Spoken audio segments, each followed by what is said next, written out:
And I want you to welcome our next speaker. He is a 6 years of total experience as a local SEO support, GMB manager, and now SEO marketing manager. So ngayon si Sir Carl Pasqua ay ang total earning niya per month is 6 digits.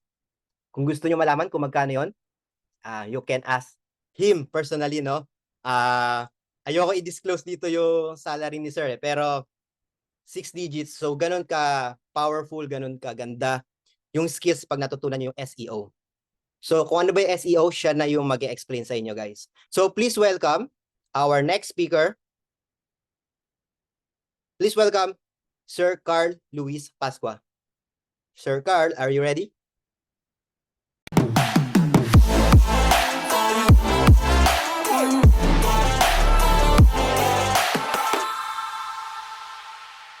Sir, the floor is yours na po.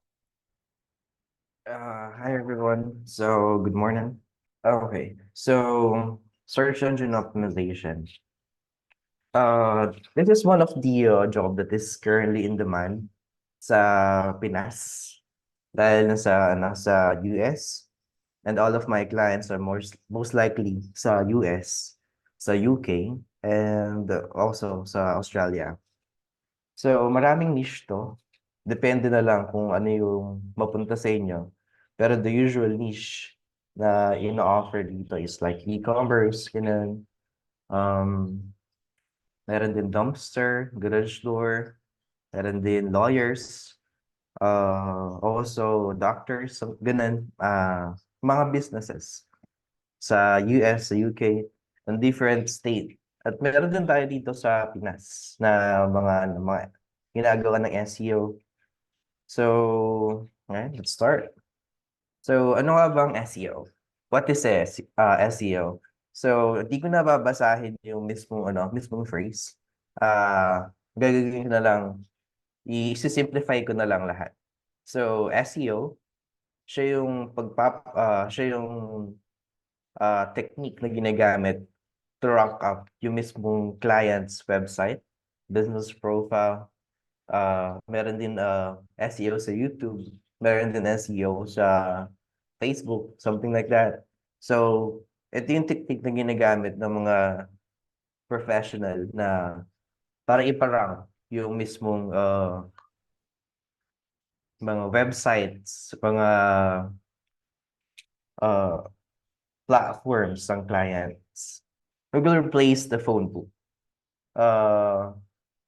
Di ba guys, pagka nag-search ka sa Google Map, parang kunwari, pupunta ka sa McDo. Ang best example is, mag-search ka ng McDo na malapit sa'yo. Ang sa search mo, kunwari, McDo. Tapos lilitaw lahat doon sa Google Maps ng mga available na McDo sa vicinity na near sa'yo. So, usual is nakikita mo doon pati yung phone number ng McDo na yun.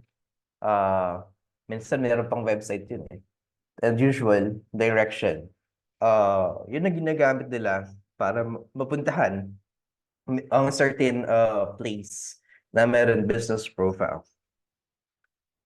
So, how search engine works. So, may query na nag-provide ng search engine thing na to make the searcher more happy, since pagka ang hinahanap nilang website is pag search nila yung isang keyword. Ang keyword pala guys is yun yung mismong phrase na sinesearch ng mga tao or ng mga customer sa mismong Google Maps, sa mismong Google, sa mismong Chrome, ganun. na pagka sinearch nila, yung isang bagay na gusto nila, lilitaw lahat ng mga relevant na information about dun sa word na yan. So, ah gano'n nga ba katagal mag-rank ng isang website or mga platform? It depends. May instance na makakapag-rank ka ng website ng ah 2 to 3 months. Meron naman na mga website na medyo mahirap talaga like e-commerce. Makaparank mo sila ng like around 6 months to 1 year. It depends talaga guys sa strategy na gagawin nyo. So most likely, pag ang strategy nyo na ginamit is on page, the off page, and then maglo-local SEO kayo, na gusto nyong ma-attain yung ranking sa local muna, and then magjo-jump kayo sa pang-international, pwede yung ganun. You can attain that like around 3 to 6 months. And yun yung pinaka uh, best na timeline na pwede nyo sabihin sa mga magiging clients nyo. Because pagka ang strategy na ginamit nyo is really improves the website's organic searches, doon talaga papasok yung ranking nung website or nung platform na gagawin nyo. So, sa ranking pala guys, ang binirank dyan is yung keywords or yung phrase na nagre-represent dun sa mismong client. Minsan tinatawag nila yun na entity, which is kung ano yung nakikita ni Google na ino-offer ng mismong client na yun or ng mismong website na yun sa mga customer niya. So, example, nag-search ka ng lawyer sa Miami, Florida. So, Miami, Florida, mag-search ka ganyan ng, magbigay ako ng example dito, wait. So, mag-search ka, lawyer in Miami, Florida. So, lilitaw dyan, yung mga possible na clients na, or possible na business or lawyers na sikat dun sa Miami, Florida na nagra-rank na. Kunwari, ito, ang tawag pala dito guys is Google Business Profile or Google My Business, which is ito yung nakikita natin na pagka pupunta tayo ng maps, yun yung mga parang business na pag clinic mong ganyan, mapupunta siya sa mismong information ng mismong client na yan. So, ito yung sinasabi ko kanina na phone number. Ito yung sinasabi ko kanina na makakita ka ng website nila. Tapos meron din direction dyan, guys. So that you can go to that client or to that business para like ilagay mo siya sa car mo and then you're going to drive papunta dun sa mismong firm na yon para for consultation, ganun. Kung anong pakay mo sa kanila. So, eto pala, kunwari, nag-search kayo ng lawyer. Kunwari, taga Miami, Florida kayo, ganun. Rich kid kayo. Doon kayo sa Miami, Florida. So, kunwari, search kayo ng lawyer in Miami, Florida. Malilitaw doon yung mga firm na mga naka-rank na din, ganun. Mga firm na gumamit na rin ng SEO, mga firm na as a top, syempre yun yung usual na pipindutin mo kasi tamad ka nang mag-scroll down. So, kunwari, ito, nag-search ako ng lawyer in Miami, Florida. Ito yung lumitaw. Ito na lang i-click mo. Like, check mo muna, syempre, kung may 5-star rating ba siya, kung ano yung offer niya. So, ito yung sinasabi ko guys na makita nyo sa business profile. Ito pala yung tinatawag na Google My Business. So, makita nyo yung phone number, makita nyo yung website nung mismong firm na yun, makita nyo yung direction. Tapos kung nag-drive kayo, pwede nyo yung gamitin to, i-click nyo lang yung direction, and then, para mapuntahan nyo yung mismong firm na yan, if you need to ask for some advice regarding legal matters, ganun. So, how to approach SEO strategy. So, when developing SEO strategy, it is best to split your initiatives into two buckets. So, meron kasi tayo guys na tinatawag na on-page SEO, which is yung mismong front page lang. Kunwari, na-edit mo yung mismong page ng client, page ng isang website, ganun. Yung tinatawag doon is on-page. And then, sa ano naman, sa off-page naman, ito yung tinatawag na kunwari, link building, backlinking, ganun. Which is yung i-create ka ng mga profiles, naglalagay ka ng mga comments dun sa mga blog post na nakikita mo, nagko-comment mo yung mismong link ng website nyo, ganun. Which is, yun yung tinatawag na SEO footprint. Tapos, guest posting. Guest posting, guys, like, mag-create ka ng isang blog or article, mag-create ka ng article, and then isasabit mo sa isang guest posting na website, and then sila yung magpo-post para sa'yo. Ang usual sa guest posting, guys, may free and meron din bayad. So pagka bayad ang gusto nyo makuha, meron silang parang perks na, okay, we will show your blog for like around 3 months. And then, you just need to pay us for like around $20. Ganun. So may siya, may cut siya. Pag nag-pay ka ng $20, they're going to show your blog for like around 3 months.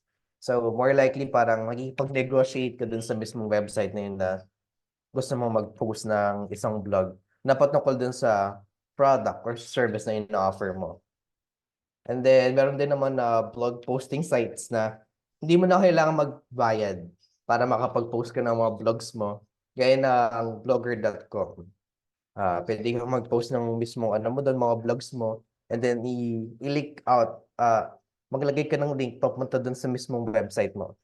Tinatawag na yun na backlinking. So, content is the king.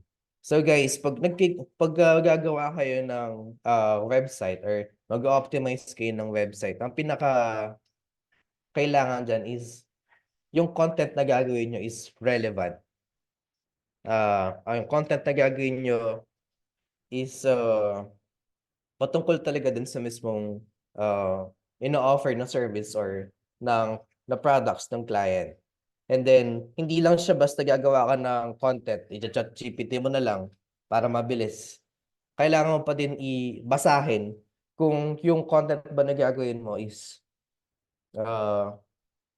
parang tao talagang gumawa, ganun. Tas yung yung pinpoint niya, hindi lang mapakita, hindi lang basta siya, basta content lang. Ang pinpoint niya is para ma-introduce dun sa mismong customer, dun sa mismong business, kung ano yung mismong product or services na ina-offer mo. And then, pag gagawa kayo guys ng content, kailangan nyo rin lagyan ng mga keywords yan. Like, kung ano yung pinaka-main topic nyo dun sa mismong page na gagawin nyo. Kunwari, gagawa kayo ng isang page for service. Ang service na i-offer nyo is SEO. Ano ba yung pinaka-keyword na gusto nyong iparank dun sa mismong page na yon? Example, gusto nyong i-rank yung SEO marketing. Kailangan, andun yun sa header, yung sa kunwari ito, header, kunwari sa website, ganito, pagka naka-bold siya, tas medyo malaki yung pagkasulat, header na agad yun. Parang heading na yan, kumbaga. So, kailangan andun yung mismong keyword na gusto mong i-rank. Tapos, eto, tinatawag to parang body.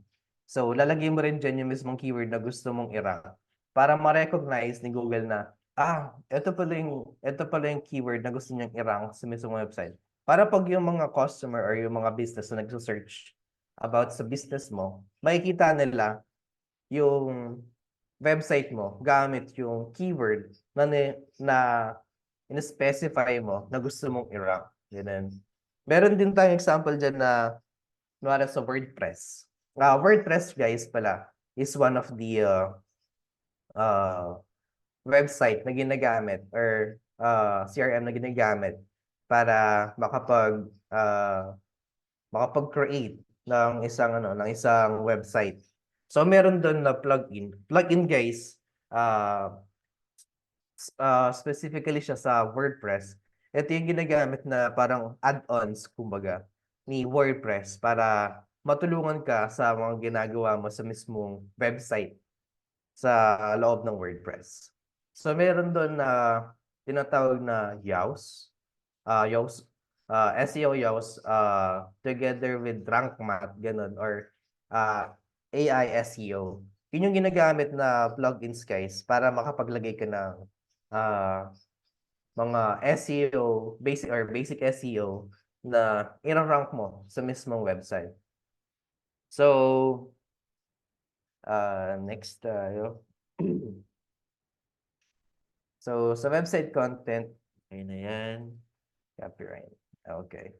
So, sa copywriting muna pala tayo, guys. So, attention. So, urgency. FOMO. So, maraming, kunwari, maraming tao na natatakot na maiwanan. So, about sa tool, marami tayong pwedeng gamitin na tool. Meron tayong SEMrush. Pwedeng i-provide ng client yun pag mag-i-start na kayo. Pwede gamitin ng SEMrush. Pwede rin gamitin yung keyword planner. Ano nga ba yung keyword planner, guys? Keyword planner, yun yung sa Google Ads. Let's see. Let me share my screen. Alam ko may keyword planner ako dito.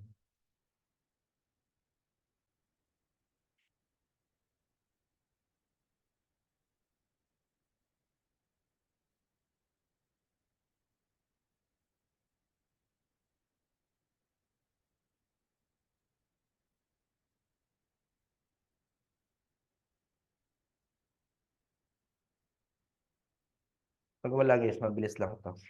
Makakagawa ka ng ilang minutes lang.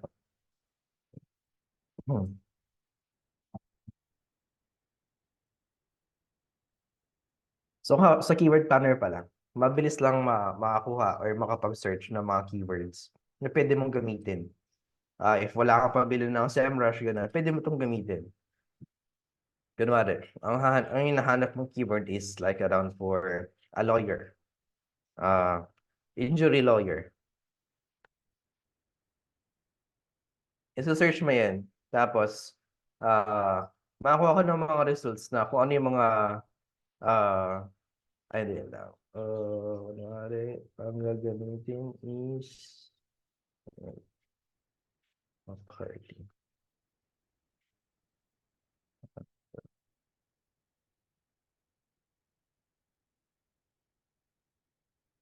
Lalagay ka pala ng maglalagay ka ng mismong URL. Mara yung competitor mo, ganun. Lagay mo dito. Tapos tsaka mo siya i-search.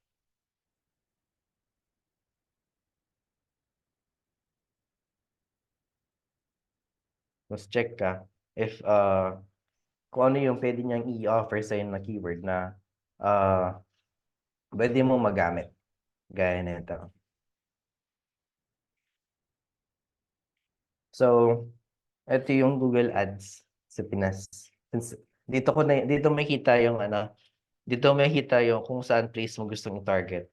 Pwede mo siyang i-optimize kunwari gusto mo hindi sa Pinas. Kunwari gusto mo sa Chicago, Illinois. Ayan. Save mo. Tapos magge-generate siya, guys, na kung ano yung available dun sa Chicago, Illinois. So since ginawa ko kanina kasi peso sign, kaya ito yung lumilitaw. Naka-peso sign ako. Pero pag ginawa nyo ano yun, ginawa nyo dollar sign lilitaw dyan. Pagka nag-sign in kayo. So ayun. At bali ito yung mga keywords na nagra-rank currently sa mismong vicinity na yun, wala sa Chicago. Ito yung mga keyword na pwede mong gamitin para makapag-create ka ng content, ganun. So, ang tinatawag na tong keyword research, guys. Napaaga tayo, pero okay lang. Ang tawag to ng keyword research na mag-research ka ng mga keyword ideas dun sa, kunwari, gusto mo sa competitor mo, anong pwede mong gamitin, ganun. Tapos wala kang pambili ng SEMrush, pwede mong gamitin to.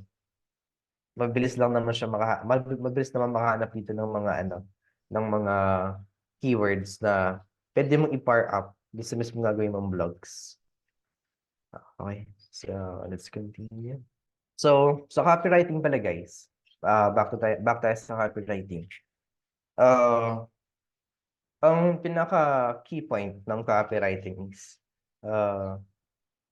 mag-research ka muna about dun sa mismong service or products na gagawin mo bago ka gumawa ng content.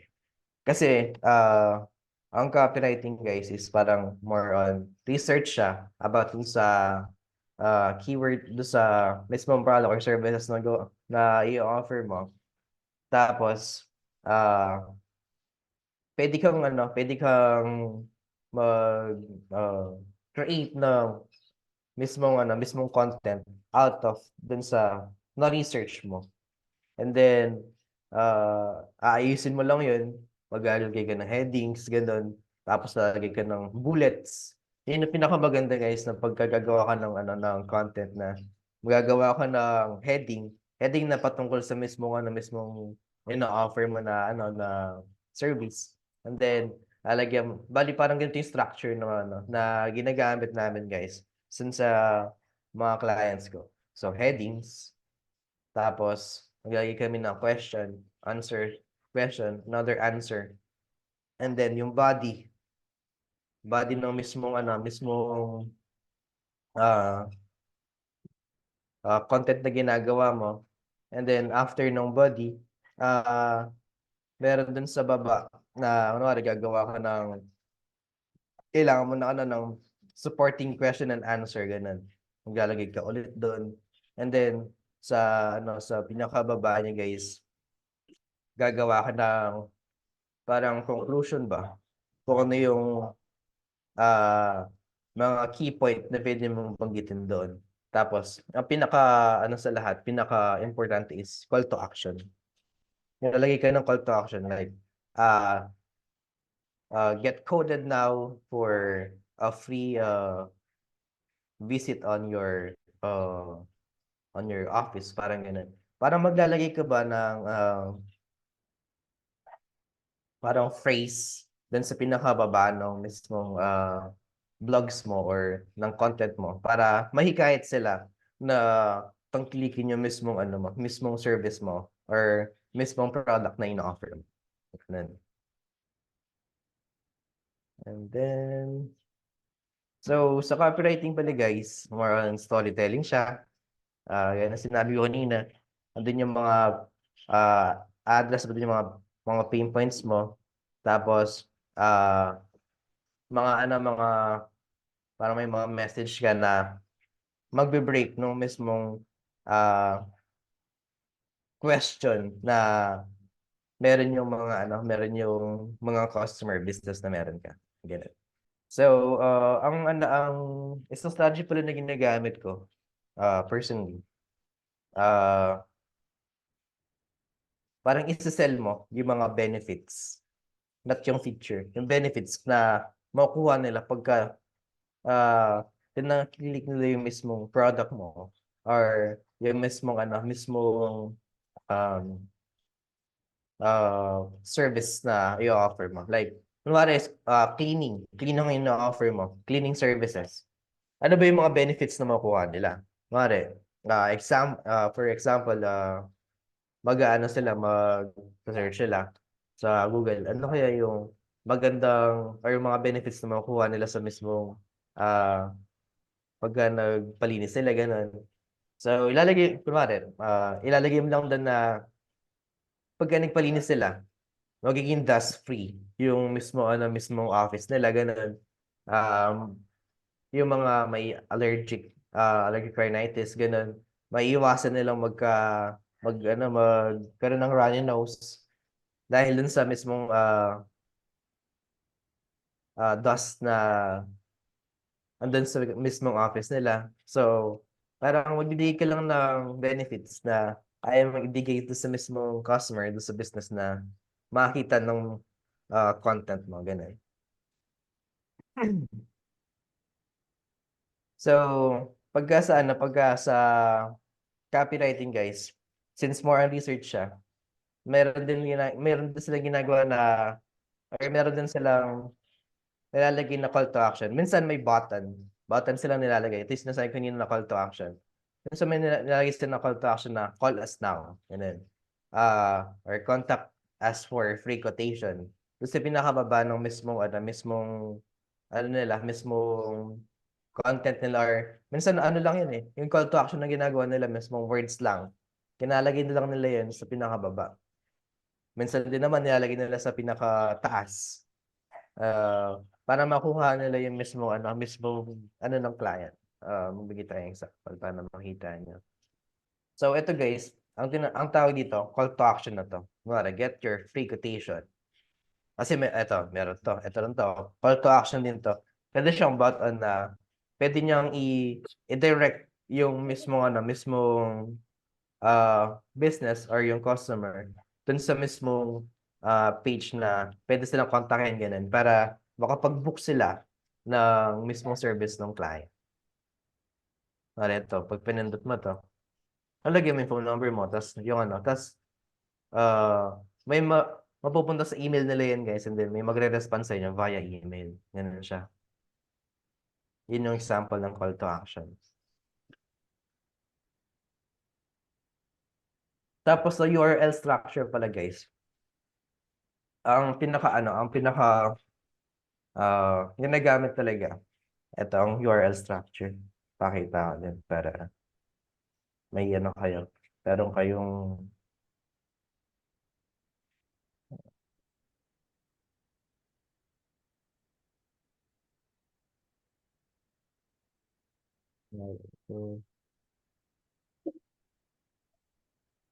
ayan. URL structure, guys, yung kung ano yung mismong service na ina-offer nyo dun sa mismong client na yan. Kunwari, ang page na yun is patungkol siya sa services ng client. Pipindutin mo lang yung services and then magpa-pop up siya. And then ito yung magiging itsura niya. So ito yung mismo tinatawag na URL structure. So kailangan dyan, yung mismong main keyword na gagamitin mo dun sa mismong page na yan. Meron pa. Unified Dropshipping. Kunwari ito, guys, Unified Dropshipping. Ang in-offer niya is SEO services. Ito yung nakalagay dun ito sa taas. Unify SEO, plus SEO services. Ito yung structure na ginagamit nila para magpakita nila na pagka clinic mo yung mismong page na yun, yun yung mismong keyword na gusto nilang i-rank sa mismong page na yan, kumbaga.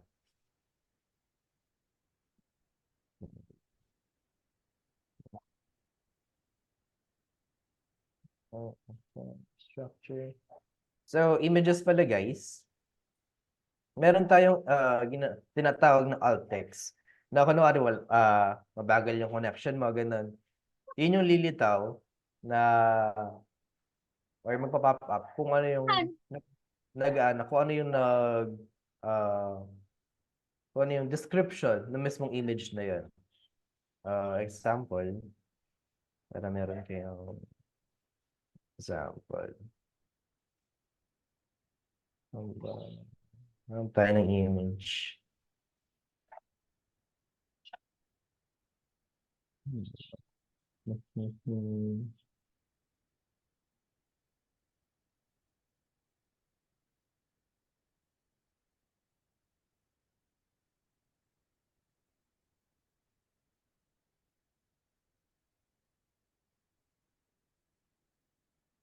Hmm. Twitter. Ano ba? Hmm. Dinero.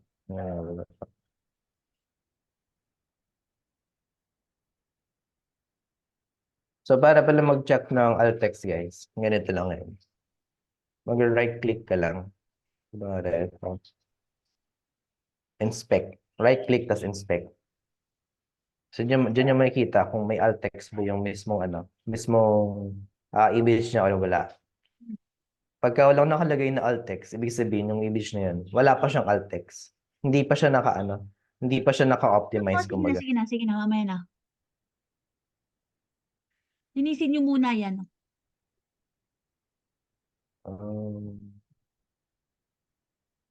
So, yun, guys. So, para mag-create ng alt text, guys, kukunin mo yung keyword mo. Ganito yung ginagawa namin eh. Kukunin mo yung keyword mo na associated dun sa mismong photo na yan. Tapos kung anong photo, anong nagdi-describe dun sa mismong photo na yan. Kunwari, nakita ka ng babae na nakatayo. A girl standing in front of a TV, ganun. Ganun yung kunwari, may babae na nakatayo, tapos, ando siya yung background niya, may kita mo, may mga TV. A girl standing in front of TVs, tapos, ang nilagay namin, kunwari, yung mismong keyword like monitor, ganun. Kung ano yung gusto mong i-embed or ilagay sa mismong alt text na yun na keyword na gusto mong i-rank para dun sa client na yun. Eto, title tag at meta tags. Ang gamit pala namin para pang-check ng meta title tsaka may dalawang tawag dito eh. Meta title tsaka meta tags. Pares lang yan. Meta descriptions, ganun. Ito. Nakikita ka para may din kayo. Ang gamit ko doon,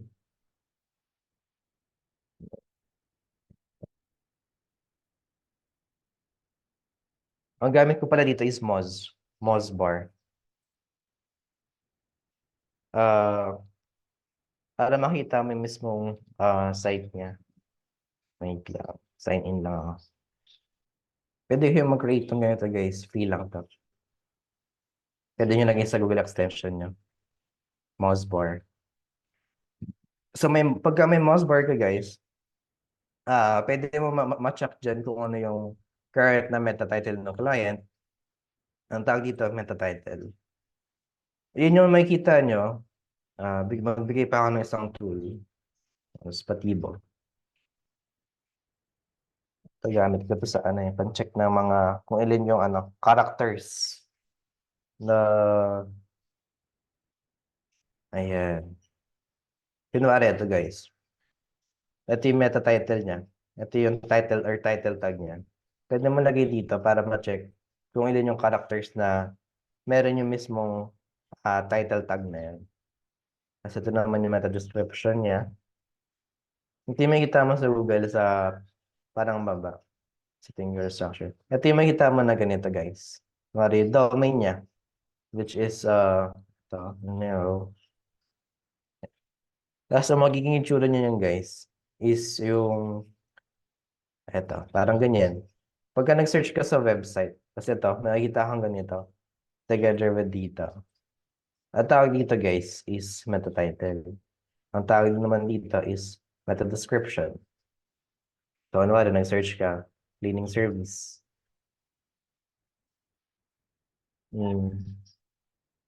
Ohio.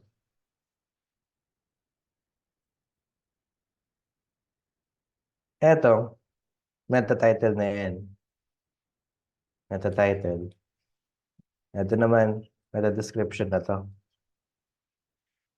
So, since may mouse ako, lumilita yung mga nila, DAD nila or domain authority nila.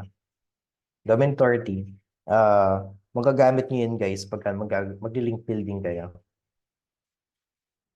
Na pagka gagawa kayo ng link, backlinks, kailangan mas mataas sa mismong domain authority nyo.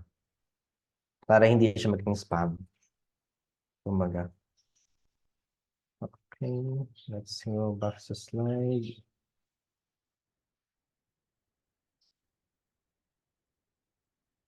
Image, my tabs. Tabs, okay. So, internal linkings. Internal linking, guys, ginagamit to sa loob ng website. Example again. Internal linking, guys, kunwari, makakita kayo ng, let's see, sino ba ang may internal linkings dito?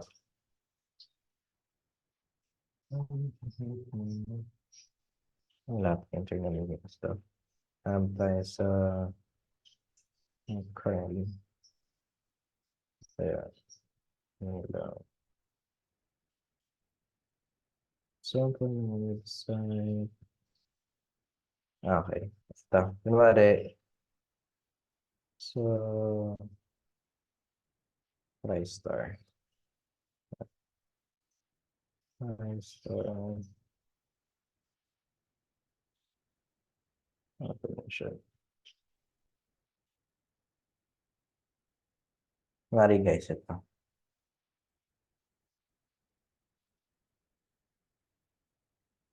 Matawag na itong internal linking, guys. Yung pag i-hover niyo yung mouse niyo, kunwari sa footer nila, ito tawag to footer, yung pinakababa. Kunwari i-hover niyo dyan, parang pag hinover niyo or nilagay niyo yung mouse niyo dun sa mismong word, para mag-highlight siya. Tapos pagka-click niyo yan, guys, mapupunta kayo sa ibang page na kung ano yung nakalagay dun sa mismong word na yan. Gaya nun. Clinic ko yan. Ito. Ganoon din siya. Pag clinic mo, pupunta siya dito. Ganun. Basta ko yung pagka hinover mo yung mouse mo dun nga, mapupunta siya dun sa mismong keyword na gusto na pinindot mo. So gaya nito, ito rin. Ano siya? Parang highlighted siya. Pag clinic mo yun, may link na nakalagay dyan. Na pagka clinic mo yun, mapupunta siya dun sa mismong kung saan mo siya clinic. Ganun. So, technical SEO, guys, more likely, ginagawa naman dito is yung, kunwari, yung pag-i-index ng mismong page ng client, ganun, i-index mo yung mismong, ano niya, mismong mga pages niya, i-crawl mo, i-check mo yung, kunwari may 404. 404, guys, yung mismong page na nakagay na 404. Pagka click mo, tapos mapunta ka doon, ibig sabihin may kailangan kang ayusin doon na directs. Kumbaga, kailangan mong tapalan yun ng mismong link para mapunta ka dun sa mismong page na gusto mong puntahan. Kasi pagka hindi mo nilagyan ng links yun, guys, magiging ano lang yan, 404 lang yan hanggang. Pag hindi mo inayos yun. So, yun yung magiging kasiraan ng mismong website na yun. Yun yung kailangan mo i-fix. Lalagay ka ng redirects. Lalagay ka ng ano doon. Kunwari sa WordPress kayo, yun kayo, magpupunta kayo sa redirects na ano na tab. Tapos, pipaste nyo ano yung mismong page na yun doon sa parang meron ano dun eh. Meron box doon. Ipipaste nyo lang doon. Tapos, ilalagay nyo doon sa side niya kung saan mo siya gustong papuntahin pagka napunta siya doon sa page na yun. Parang magiging ano na lang siya, gateway na lang siya. Para mapunta siya doon sa kabilang page. Para wala nang ano, hindi na siya magkakaroon ng errors, ganun. So, hindi ko na i-deep dive yung sa technical SEO and sitemap, sa broken links. Yun yung sinabi kanina. Broken links, kunwari, may 404 ganun. Tapos duplicate contents. Duplicate contents naman, guys, kunwari, may page ka. Tapos, sa kabilang page, ganoon din yung content or yung laman ng mismong page na yun. Kailangan mo din ayusin yun. Para hindi hindi ma-check ni Google na, but dalawa yung content niya. Dapat dito iba naman kasi iba yung pangalan ng page, ganun. So, off page, currently ito yung client na Meron ako dun sa Bing. So, off-page naman is link building. Gaya ng sinabi ko kanina na SEO footprints, guest posting, blog posting, directories, ganyan, file submission, image submission, also mga citation, ganun. Wherein, ito yung pinakamadaling trabaho pala nagawa ko. Which is yung gagawa ka lang ng mga gagawa ka lang mag-create ka lang ah, ng isang profile para dun sa mismong website. Example, gagawa tayo. May kayo, may idea. So, blogger.com, gagawa tayo ng blog. Kumbaga. So, sign tayo. Yung post. Tapos nakita nyo guys dito yung title. Pwede tayong gumawa dyan.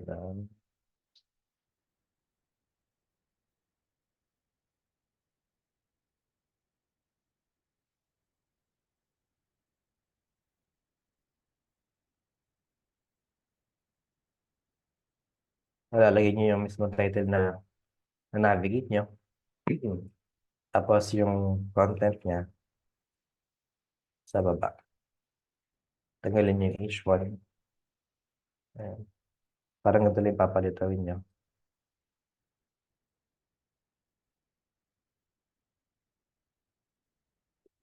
Ayan. So yung sinasabi ko na internal linking. Para maglalagay ka lang ng links dun sa mismong ito. Ayan, tayo sa website nila. Ito. Tapos meron parang ito. Insert link or edit link. Pwede mo lagay dyan yung link na kinuha mo or yung mismong domain ng mismong client. I-apply mo lang yun. So, ano na-apply mo na. Yun na yun. Pagka-clinic ng mismong kunwari ito-preview natin yan. Pag clinic nila yung mismong, yung link na to, mapupunta sila sa mismong website mo. Pero syempre, hindi pa naka-post yan, kaya hayaan mo na natin. Hindi ko man napapost yan. Mga example na lang is ito. Ay, hindi yan.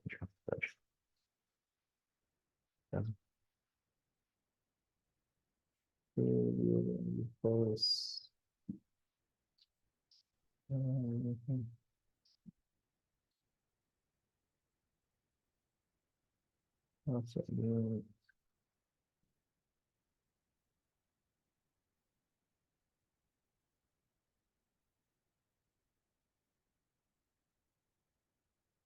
Sorry yan guys. Ito yung mismo niya. Ito yung mismo nagawa niya. Ito yung mismo nagawa mo na content. Pag clinic mo yan, mapupunta ka sa mismong page ni client. So, magbibilis lang siya. Ito yung pinakamadaling job na nakuha ko nun before. So, back tayo sa ginagawa natin. Of page. So, ito. Who's linking to you? So, sa mismong internet, pwede kayong kung meron kayong mga group sa Facebook na pwede nyong mag-ask na, hey guys, pwede ba tayong mag-link sa isa't isa? Kunwari, ang niche nyo is more on plumbing. Maghanap kayo doon na, pwede ba tayong mag-link papunta sa isa't isa, ganun. Parang, ano siya, magbibigay ng outbound link dun sa mismong website nila. Tapos magbibigay din sila ng link na magpupunta dun sa mismong website mo.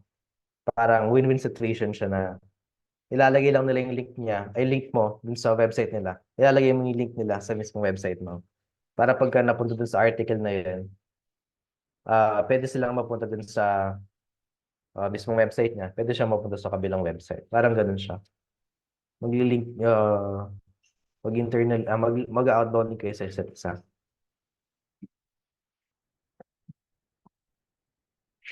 So, eto palang anchor text na tinatawag na to guys. Yung kanina na ginawa ko.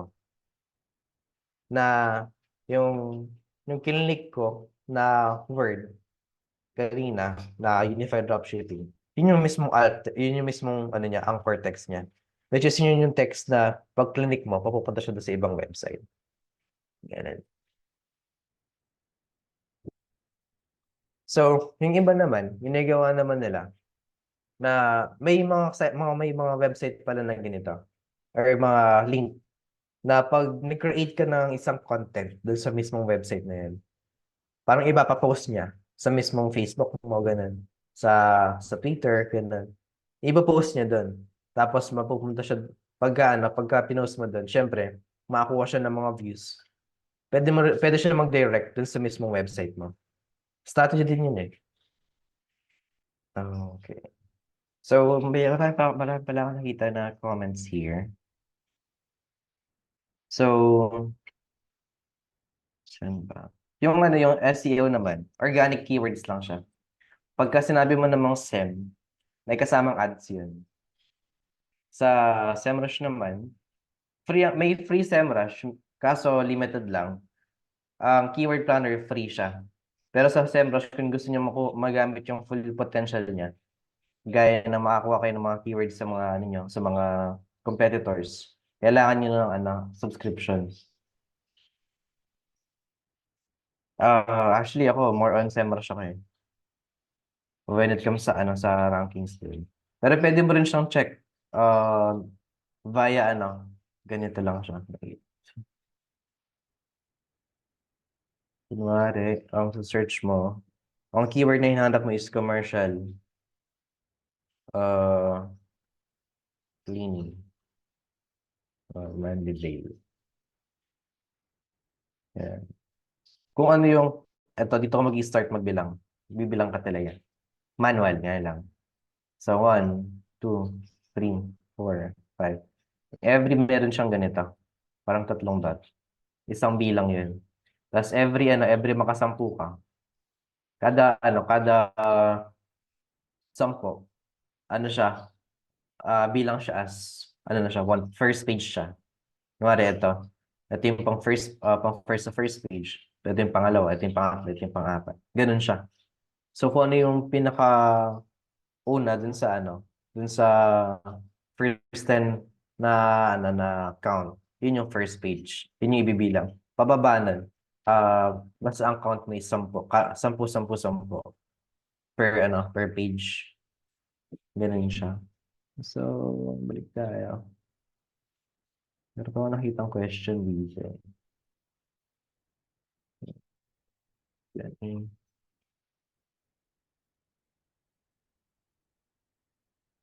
Kailangan talaga ng proof sa copywriting. More on research kasi talaga siya.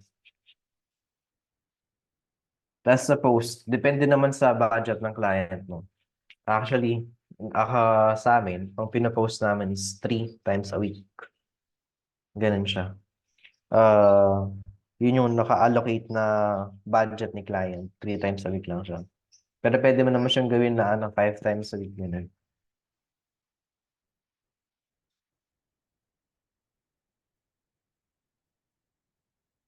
Sa researching, wala kaming ginagamit na na pang research talaga. More on manual researching lang kami, walang AI. So word count ng blogs, ideally is 800 to 1,500. Pwede mag-link ng item from Amazon to sa website. Pwede siyang keyword intent. May kita mo rin yun sa sa SEMrush. May ganun siyang may ganun siyang ang tawag din, feature. Mozbar. Mozbar. Ang niya is Moz.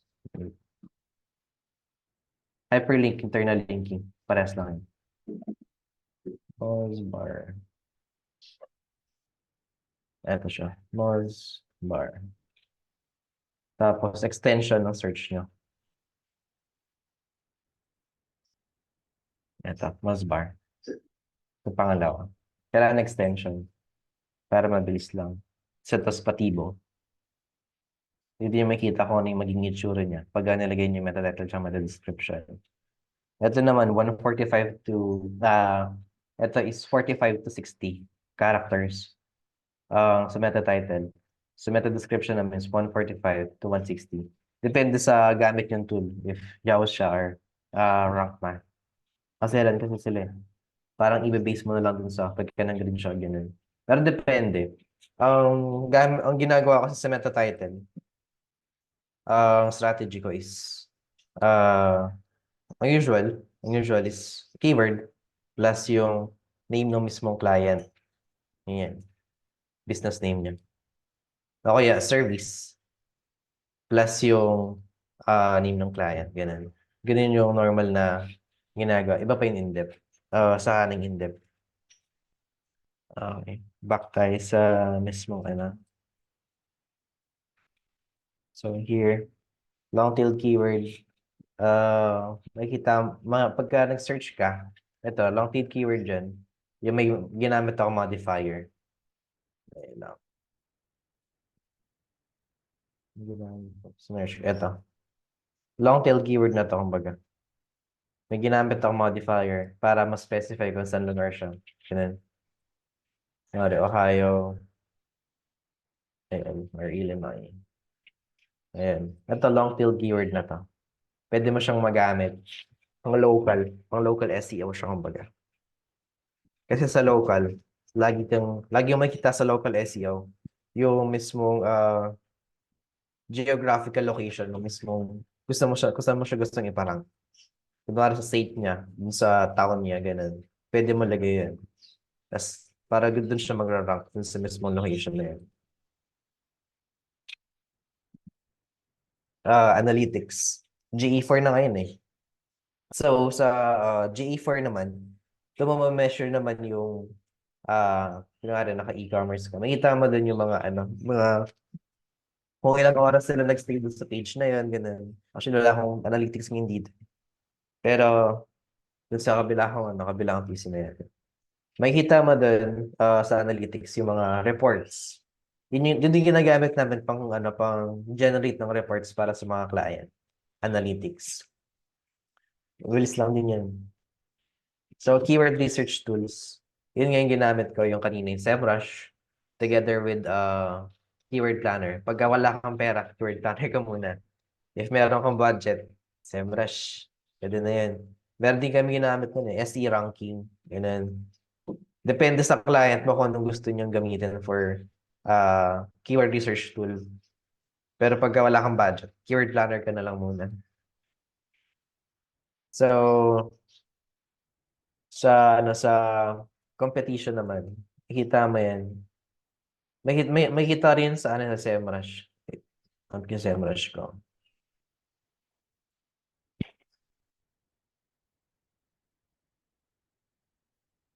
Keyword magic tool.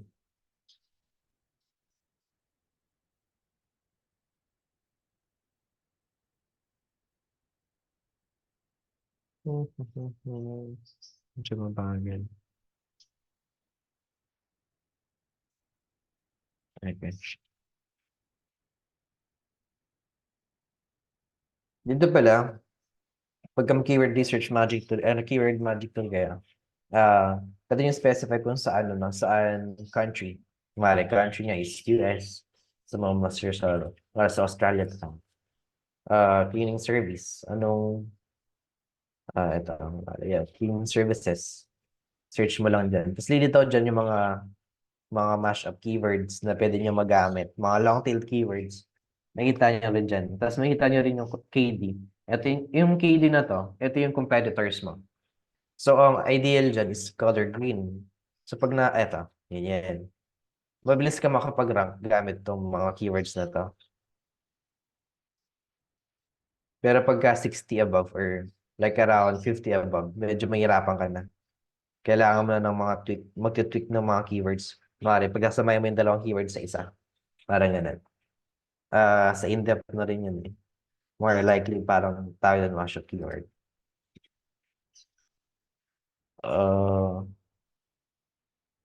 So, ayun. Ito yung tinuro ko kanina na makikita mo yung ranking nila. Pwede makita din na manually. Yung sa search mo ng by 10. Tapos pag kukunin nga sa first 10, sila yung sila yung sa first page. Yung second 10, sila yung sa second page. And then, so, ah ang usual na ginagawa about sa keyword is, hingi ka ng 10 keyword doon sa mismong kliyente mo na gusto niyang iparank. I-check mo muna, mag-keyword research ka, check mo if attainable. If hindi, mag-suggest ka. Ganun siya. Para makapag-communicate din kayo ng mismong client mo. Kung ano yung mismong plan mo, bigay mo muna. Tapos pag kung ano yung plan niya, bigay niya muna. Tapos kung ano yung plan mo, pagka nakita mo hindi mag-work yung plan niya, bagyan mo na siyang supporting plan na pwedeng i-propose sa kanya para ma-help out siya. Ma-help out yung mismong business niya para mag-grow. And mag-rank sa mismong Google. Ah, depende naman eh. Kasi minsan, sa sa pag-provide ng recommendation, may kita niyo yung kanina pag nag-search ako.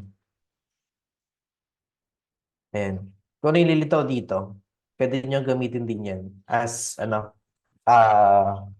pwede niyo magamit yung sa mga blogs. Magiging mga keywords yan na most likely sa search. In-depth na rin, pero yun yan. Okay. So, measuring success, traffics. Sa traffics, makikita mo yung traffics mo. So, SEMrush din. Meron din silang na makikita mo kung gaano karaming traffics nila. So, research natin. Yan, overview. Search tayo sa dashboard.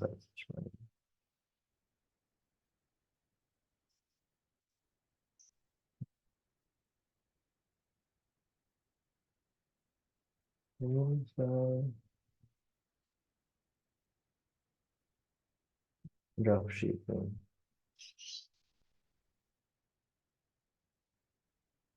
Ito, search natin siya.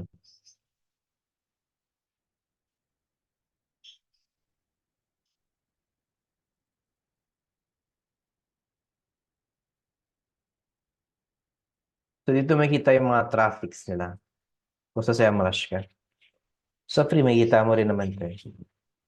So, pwede mo rin makita yung traffic mo sa mismong analytics. Makikita mo rin siya din. Pero wala kasi ang analytics dito.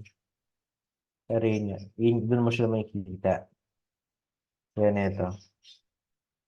Yan yung analytics niya. Yung mga traffic. Next. Sa rankings, ito yung tinuro kanina na yung doon nga sa 1 to 10 na yun yung magiging rankings nila sa mismong Google. Pero nagbabago-bago rin yun. Depende kay Google pagka-crawl niya yung ibang website, tapos nakita niya na mas better yung content na mas tataas niya kaya. Kaya sabi ko kanina, content is the king talaga. Marami kasing medyo in-depth na kasi yung mga strategy na ginagamit namin. Pero pagka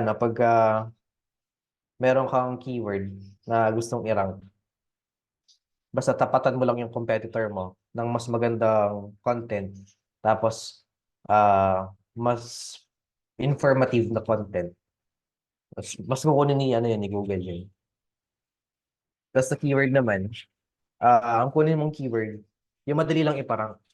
Yung sa tingin mo na pagka nakita pagka sinearch mo sa mismong Google, makikita mo agad.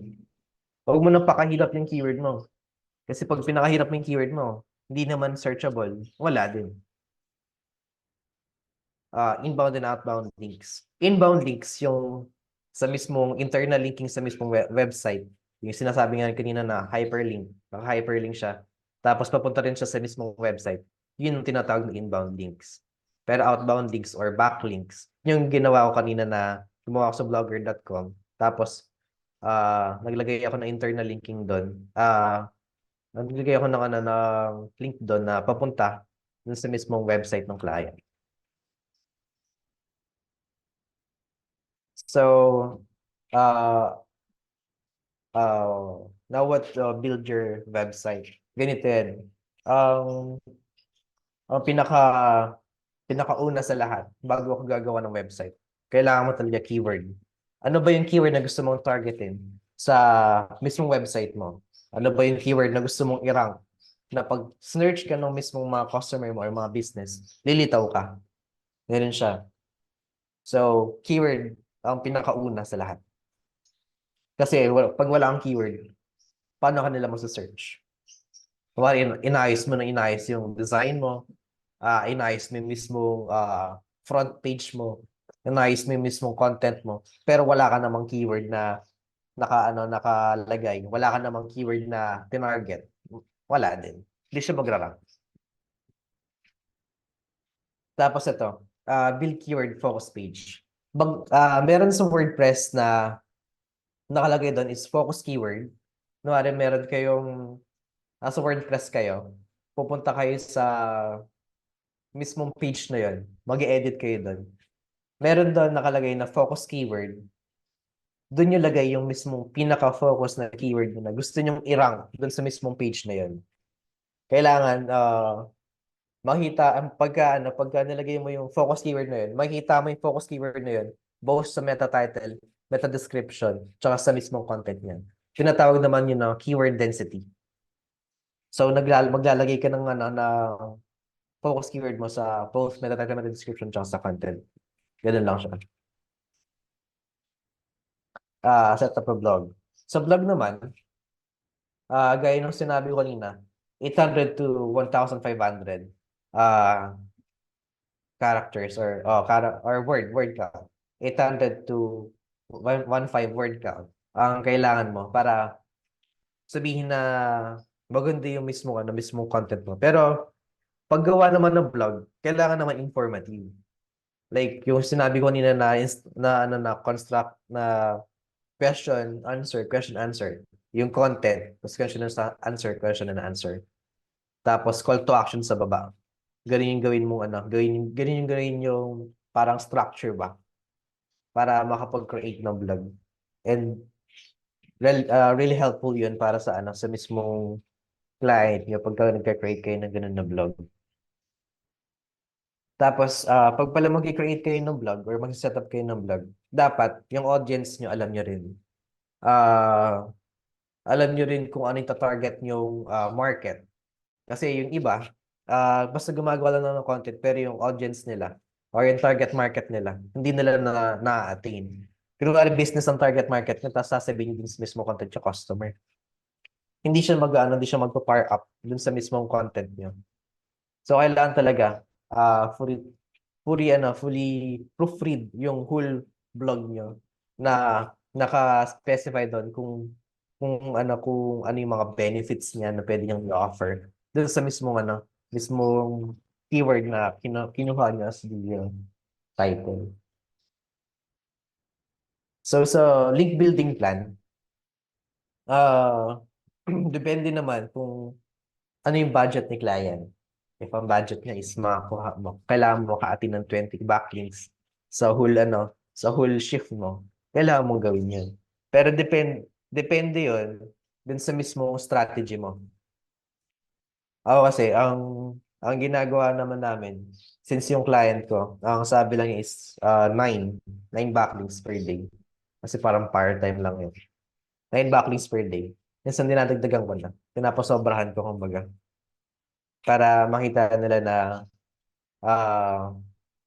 nakatutok ka talaga dun sa pag-backlinks mo.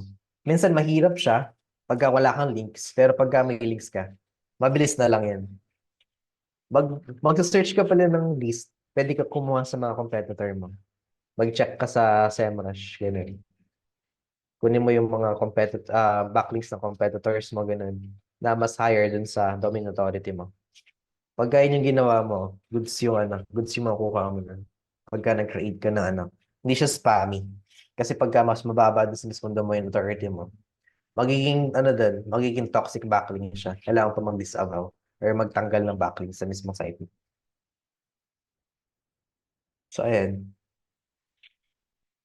Ito, so website, setup ka na social signal to, kumbaga. Social, kunwari, Facebook, Instagram, Twitter, LinkedIn.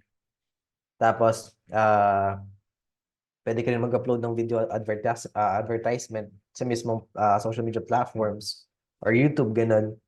Tapos, mag-create ka ng, mag-create ka ng local listing, citation, ganun, na naka-pair up dun sa mismong state ng mismong client mo. Tapos backlinks, more backlinks, more backlinks. Yun yung method na ginagamit namin. Kasi yun talaga yung nakapag-parank sa isa namin client na hirap siya mag-parank. No, pero nang ginawa namin siya ng maraming backlinks. Tapos may ginamit kaming method. Hindi ganun talaga nag-boom yung mismong website niya. Ang website niya na ng e-commerce siya eh. Ang website niya from 3,000 revenue per day, nag-up to 7,000 hanggang 14,000 per day. Kaya, ayun, more backlinks talaga. Okay. So guys, thank you everyone. Salamat sa pakikinig.